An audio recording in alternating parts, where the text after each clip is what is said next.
আসসালামু আলাইকুম প্রিয় শিক্ষার্থীবৃন্দ, আজকে আমরা 2023 সালে ঢাকা বোর্ডের একটি এইচটিএমএল সমাধান করব। তো এইচটিএমএল এর প্রশ্নটা এরকম ছিল, আমি অলরেডি আমার পেজে আপলোড দিয়ে রেখেছি। প্রশ্নটা ছিল এরকম যে এই যে এরকম একটা টেবিল দেওয়া রয়েছে, এই টেবিলটি হচ্ছে আমাদের এইচটিএমএল করতে হবে। আমি এই ছবিটা একটু বড় করে দিচ্ছি, এটা আমাদের পেজে পাওয়া যাবে আইসিটি বাই সাব্বির স্যারে। তো আমরা এই টেবিলটা প্রশ্নটা হচ্ছে এটা ছিল যে একটি টেবিল দৃশ্যকল্প 1 দেওয়া রয়েছে, প্রশ্ন চলে আসছে উদ্দীপকের দৃশ্যকল্প 2 এবং দৃশ্যকল্প 3 এ ফলিত ওয়েবসাইটের কাঠামোর মধ্যে কোনটি সুবিধাজনক। আশা এটা ছিল আমাদের গ নাম্বার যেটা ছিল উদ্দীপকের দৃশ্যকল্প 1 এর মতো ওয়েব পেজ তৈরির জন্য প্রয়োজনীয় এইচটিএমএল কোড লেখা। অর্থাৎ হচ্ছে গ নাম্বার চলে আসছে। 3 নম্বরের প্রশ্নের জন্য হচ্ছে এই টেবিলটা আমাদের করতে হবে। ঘ নাম্বার অন্য একটি প্রশ্ন আসছে, সেটা আমরা অন্য একটা ক্লাসে সমাধান করব। সো চল আমরা এই ক্লাসটা এই টেবিলটা তৈরি করার জন্য এইচটিএমএল কোডটা লিখি। তার আগে আমরা একটু বুঝে নেই এখানে কি দেওয়া আছে।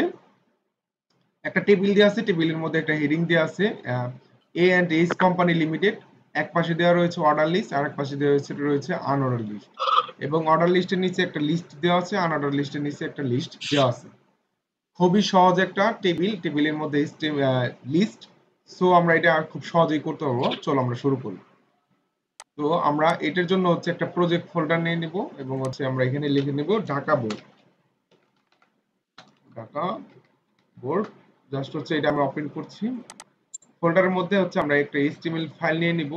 নিউতে গিয়ে টেক্সট ডকুমেন্ট, এখানে আমরা লিখব ঢাকা বোর্ড, যেহেতু ঢাকা বোর্ডের প্রশ্নটা আমরা করতেছি। ঢাকা বোর্ড ডট এইচটিএমএল নিব। তো এইচটিএমএল নামে আমরা একটা ওয়েব পেজ তৈরি করে নিলাম ঢাকা বোর্ড। আমি যদি ওপেন করি আমি দেখতে পারবো আমার এখানে কিছুই নেই। তো আমাদের ওই টেবিলটাই কিন্তু এখানে নিয়ে আসতে হবে। তো এটাকে আমরা হচ্ছে এডিট করব। আমরা নোটপ্যাড প্লাস প্লাস এডিটর ব্যবহার করব। Edit with notepad plus plus just click করব এখানে। তো এখানে আমাদের কোডটা লিখতে হবে। জাস্ট হচ্ছে আমরা আমাদের টেবিলটা দেখে দেখে আমরা কোডটা লিখব এবং আউটপুটটা আমরা আমাদের ব্রাউজারে দেখতে পাবো। তো আমরা হচ্ছে আমাদের যে প্রশ্নটা, সেই প্রশ্নটার ছবিটা আমি জাস্ট হচ্ছে একপাশে করে নিই, যাতে হচ্ছে আমরা দেখে দেখে করতে পারি। তো এই টেবিলটাই হচ্ছে আমরা এখানে তৈরি করব। তো টেবিলটা তৈরি করার জন্য আমাদের সর্বপ্রথম হচ্ছে এইচটিএমএল কোড লিখতে হবে। নট ডক টাইপ এইচটিএমএল আমরা এটা লিখবো এবং এখানে আমরা লিখবো হচ্ছে এইচটিএমএল।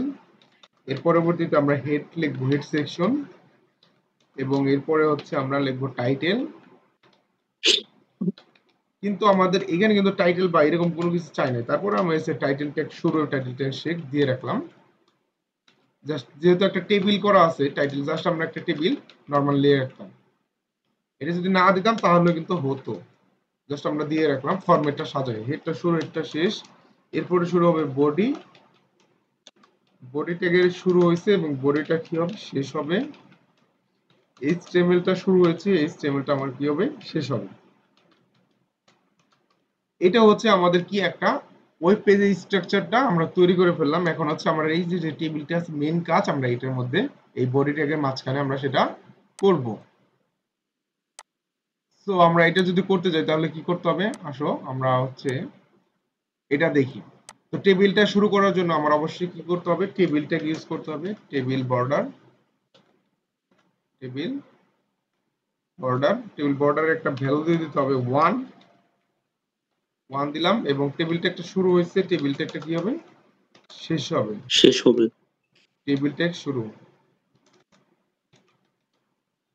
এবং টেবিল ট্যাগের মাঝখানে কিন্তু আমার কাজগুলা করতে হবে। টেবিল ট্যাগের মাঝখানে আমরা কি করব, এই যে টেবিলে একটা রো, এখানে আমরা রো কলামের হিসাবটা আমরা আগে করব। এই টেবিলটা যদি উপর দিক থেকে চিন্তা করো, উপর দিকে দেখো কলাম হিসেবে একটা দেখা যায় শুধুমাত্র এ এন্ড এইচ কোম্পানি লিমিটেড, আর নিচের দিক থেকে যদি চিন্তা করো দুইটা কলাম আছে। অর্থাৎ হচ্ছে এই টেবিলটার মধ্যে মূলত দুইটা কলাম আছে, একটা হচ্ছে এটা আর একটা হচ্ছে এটা। এই উপরের লাইনটা কি করছে, এটা হচ্ছে দুইটাকে কলাপস করা হয়েছে, কল স্পেনের মাধ্যমে দুইটা কলামকে একত্রিত করা হয়েছে। রো গুলাকে পাশ থেকে যদি চিন্তা করো তুমি দেখবা যে তিনটা দেওয়া আছে, 1 2 এবং 3। রো ঠিক আছে, কিন্তু কলামকে আমার এখানে কল স্পেন অ্যাট্রিবিউটের মাধ্যমে কলাম দুটোকে একত্রিত করে ব্যবহার করা হয়েছে। তো আমি এটাকে করব কিভাবে, একটা রো শুরু করব টিআর রো শুরু করে আমরা হচ্ছে এখানে একটা কাজ করে দিব, দেখো সবগুলো লেখাগুলো কি আছে মাঝখানে আছে, তাই না? মাঝখানে যদি থাকে তাহলে আমরা এখানে অ্যালাইন নামে একটা অ্যাট্রিবিউট ব্যবহার করব, ALIGN অ্যালাইন। অ্যালাইন অ্যাট্রিবিউট করে এর ভ্যালু দিয়ে দেব হচ্ছে সেন্টার। তাহলে সবগুলো তোমার হচ্ছে ভ্যালুগুলো সেন্টারে চলে যাবে। এখানে আমরা লিখবো প্রথমে যেটা আছে এই যে রো, আমরা এই রো শুরু করলাম টিআর দিয়ে, এই রোটা দেখো খেয়াল করো, এই রোর মধ্যে কি আছে A&S কোম্পানি লিমিটেড, এই লেখাটা মাঝখানে আছে, তাই না? মাঝখানের জন্য অ্যালাইন সেন্টার দিচ্ছে, ওটা হয়ে যাবে। কিন্তু এটা হচ্ছে কিন্তু দুইটা কলামের জায়গা নিচ্ছে, খেয়াল করো ভালো করে, দুইটা কলামের জায়গা নিচ্ছে। সো এটাকে আমরা TH দিয়ে কল স্পেন ব্যবহার করব। কল স্পেন কেন ব্যবহার করব? কারণ এইটা দুইটা কলামের জায়গা নিচ্ছে এবং কল স্পেনের ভ্যালু হবে 2, দুইটা কলামের জায়গা নিচ্ছে, এই জন্য কল স্পেন 2 দিয়ে এটার ভিতরে যে লেখাটা আছে সেটা আমরা লিখবো A&S company, A&S company COMPAN company limited LTD dot, এবং আমরা এখানে কি করছি টিএস শুরু করছি, টিএসটা আমরা এখানে শেষ দেব। কন্ট্রোল কন্ট্রোল এস দিয়ে সেভ করি। আমি যদি দেখি এইটুকুর আউটপুট কেমন আসলো আমার ব্রাউজারে গিয়ে যদি দেখি, দেখো এই যে আমরা A&S কোম্পানি লিমিটেড একটা টেবিলের মধ্যে আসছে। সো আমরা এইখানে আমরা দেখতে পাচ্ছি আমাদের কোডগুলো হচ্ছে, আমরা পর্যায়ক্রমে বাকিগুলো আমরা করে ফেলি। আমি একটু জুম আউট করে নিই একটু। সো আসো এরপরে আমরা দেখবো হচ্ছে এই রো কিন্তু আমাদের শেষ। আমি একটু স্পেস দিয়ে নিই, দেখো এই রোটা আমার কাজ শেষ, এই রোর কাজ কিন্তু আর নাই। তো আমার নিচের রো শুরু করতে হবে, নিচের রো শুরু করার জন্য আবার দিতে হবে টিআর। এখানে আমার কি লিখবো অ্যালাইন সেন্টার, অ্যালাইন সেন্টার লিখলাম। এই টিআরটা শুরু, টিআরটা এখানে আমার শেষ হয়ে যাবে এবং এইটার মাঝখানে কি দেওয়া আছে এটা আমরা একটু দেখি। এই রোর মাঝখানে এক পাশে দেওয়া আছে অর্ডার লিস্ট, আর এক পাশে দেওয়া আছে আনঅর্ডার লিস্ট, এইটু এক হেডিং। তো এইগুলো আমরা টিএইচ দিয়ে লিখতে পারি। টিএইচ দিয়ে আমরা লিখবো হচ্ছে অর্ডার লিস্ট, এবং টিএইচটা শুরু, টিএইচটা আমরা এখানে শেষ হবে, এবং আরেকটা টিএইচ দেওয়া রয়েছে সেটা হচ্ছে এই রোর মধ্যে কি, সেটা unorder list, unorder list. TH শুরু, টিএইচটা আমরা এখানে শেষ। যদি আমি এইটুকু কন্ট্রোল এস দিয়ে সেভ করি এবং এইটুকুর আউটপুটটা দেখার চেষ্টা করি, দেখো দুইটা রো অলরেডি লিখছি। এটা একটা রো ছিল উপরের রো, এখন হচ্ছে সেকেন্ড রোটা আমরা নিয়ে কাজ করছি। আমরা এটা যদি ব্রাউজারে গিয়ে রিলোড দিই তাহলে দেখতে পারবো আমাদের বাকি কাজটা কিন্তু হয়ে গেছে, অর্ডার লিস্ট আনঅর্ডার লিস্ট, ঠিক আছে?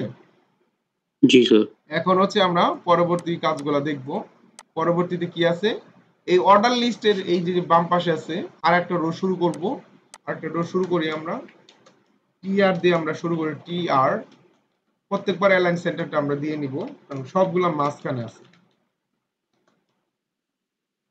এত সহজ প্রশ্ন আসছে ঢাকা বোর্ডে, যদি তোমরা ভালো মতো করো তাহলে সবাই পারবে এটা। টিআর দিয়ে শুরু করলাম, এখানে হচ্ছে আমার এখানে লিস্ট হবে এলআই, এখানে হচ্ছে আমার টিডি যে বিষয় আছে এখানে আমরা টিডি দিয়ে শুরু করব, টিডি শুরু এবং টিডিটা শেষ করব আমরা এখানে। এই টিডির মাঝখানে টেবিল ডেটাটার মাঝখানে আমরা এর ওর মধ্যে একটা টেবিল ডেটা থাকবে, টিডি লিখলাম।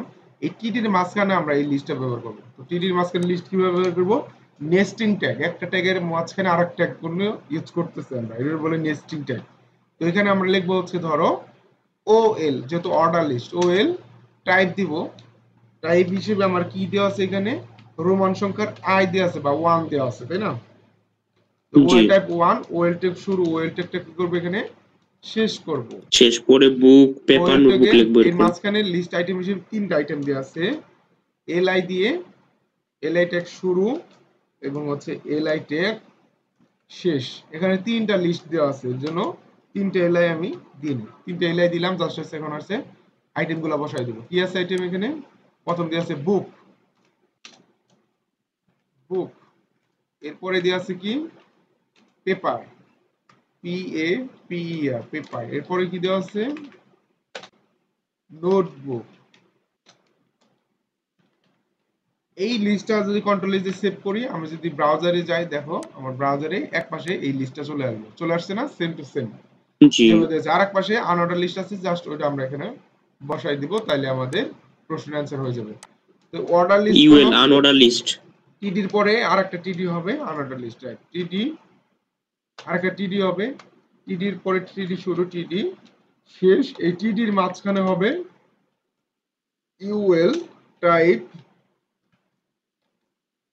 এখানে টাইপ হিসেবে দেওয়া আছে দেখো স্কয়ার, তো আমাকে এখানে স্কয়ার লিখবো, S Q U A R square. তো স্কয়ার এখানে লিখলাম এবং ইউএলটা শুরু করছি, ইউএলটা আমার এখানে শেষ হবে। এবং এই ইউএল এর মধ্যে হচ্ছে তিনটা আইটেম আছে, এলআই তে আমরা লিখবো এলআই ট্যাগ শুরু, এলআই ট্যাগ আমরা শেষ করে আমরা তিনটা কপি করে নিই। 1 2 3। এই লিস্টের মধ্যে প্রথমটা দেওয়া আছে মার্কার, MARKER মার্কার। দ্বিতীয়টা দেওয়া আছে ইঙ্ক, তৃতীয়টা দেওয়া আছে pencil, PENCIL pencil. Control S দিয়ে সেভ দিব, কন্ট্রোল এস সেভ দিয়ে আমরা যদি ব্রাউজার ওপেন করি, ডান। বুঝা গেছে? জি স্যার, বুঝতে পারছি, ক্লিয়ার। তাহলে আমরা এইভাবে কিন্তু এই কাজগুলা করতে পারবো খুব সহজে। এইভাবে প্রশ্নগুলো, যে কোনো প্রশ্ন হবে সেটার অ্যান্সার আমরা করতে পারবো। তাহলে হচ্ছে আজকের ক্লাসটা এই পর্যন্ত থাকলো। পরবর্তী ক্লাসে আবার সকলের সাথে দেখা হবে। আল্লাহ হাফেজ।